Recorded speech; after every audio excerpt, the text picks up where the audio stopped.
Ya, pemirsa, bus yang membawa 29 santri gontor di Kabupaten Parigi, Mautong, Sulawesi Tengah, jatuh ke dalam jurang. Akibatnya 3 penumpang tewas dan puluhan lain terluka.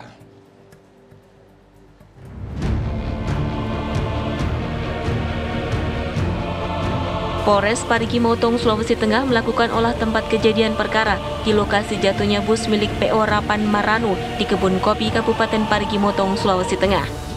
Dalam olah TKP, polisi memastikan penyebab kecelakaan tunggal yang menewaskan 3 guru dari Pondok Pesantren Gontor Ponorogo tersebut. Sementara polisi menduga penyebab kecelakaan karena mobil dalam kecepatan tinggi dan rem blong sehingga sang sopir kehilangan kendali dan bus terjun ke jurang sedalam 30 meter.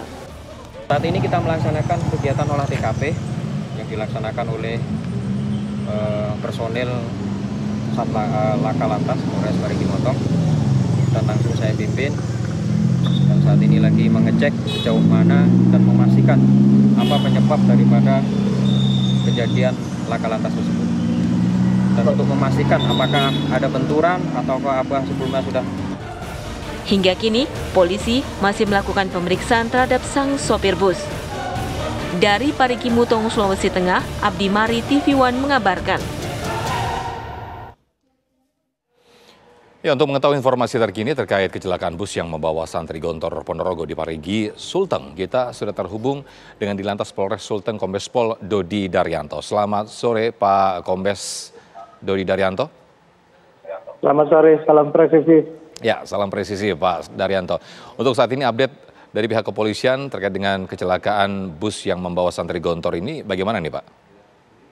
Baik, dari hasil penyelidikan kecelakaan lalu lintas yang diturunkan dari Ditlantas Polda Sulawesi Tengah, yaitu tim TA atau tim Traffic Accident Analysis, ditemukan beberapa hal terkait kecelakaan tersebut. Jadi di dalam penyelidikan kecelakaan lalu lintas itu dikenal yang namanya avoidance theory.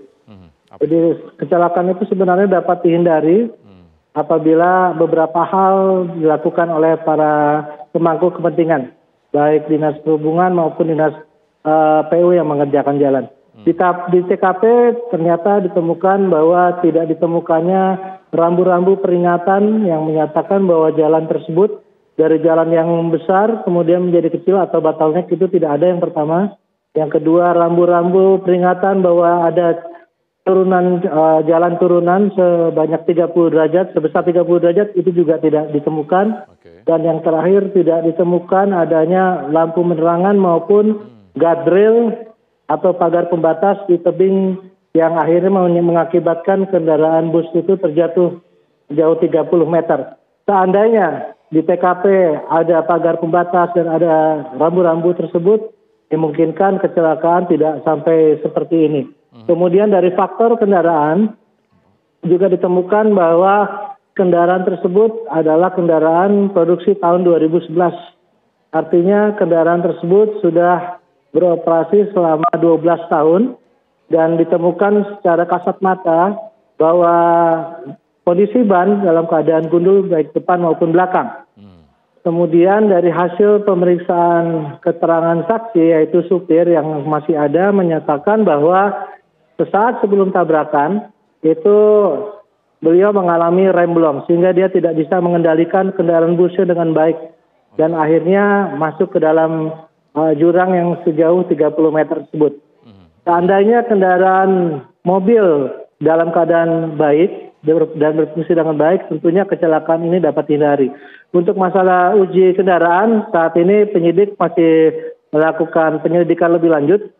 Apakah zikirnya masih sudah dilakukan atau belum, atau sudah kadaluarsa atau belum, ini masih kami dalam proses penyelidikan. Namun dari kondisi fisik dapat ditemukan yang pertama yaitu bannya gundul, kemudian juga kondisi rem juga mengalami kerusakan sehingga terjadilah kecelakaan yang terjadi ini. Remblong ya Pak ya, berarti bisa dikatakan ini jalur atau titik yang bus mengalami kecelakaan ini termasuk titik rawan kecelakaan begitu ya Pak ya? Ya, jadi di jalur tersebut memang jalannya dari membesar dan mengecil atau bottleneck. Kemudian ada kemiringan jalan sudutnya itu 30 derajat. Jadi memang menjadi daerah rawan kecelakaan lalu lintas. apabila kendaraan yang dilalui dan digunakan tidak dalam kondisi prima atau dalam kondisi baik. Apakah artinya ini juga selain bus yang masuk jurang ini sebelumnya pernah kejadian kecelakaan yang sama, Pak, di titik ini?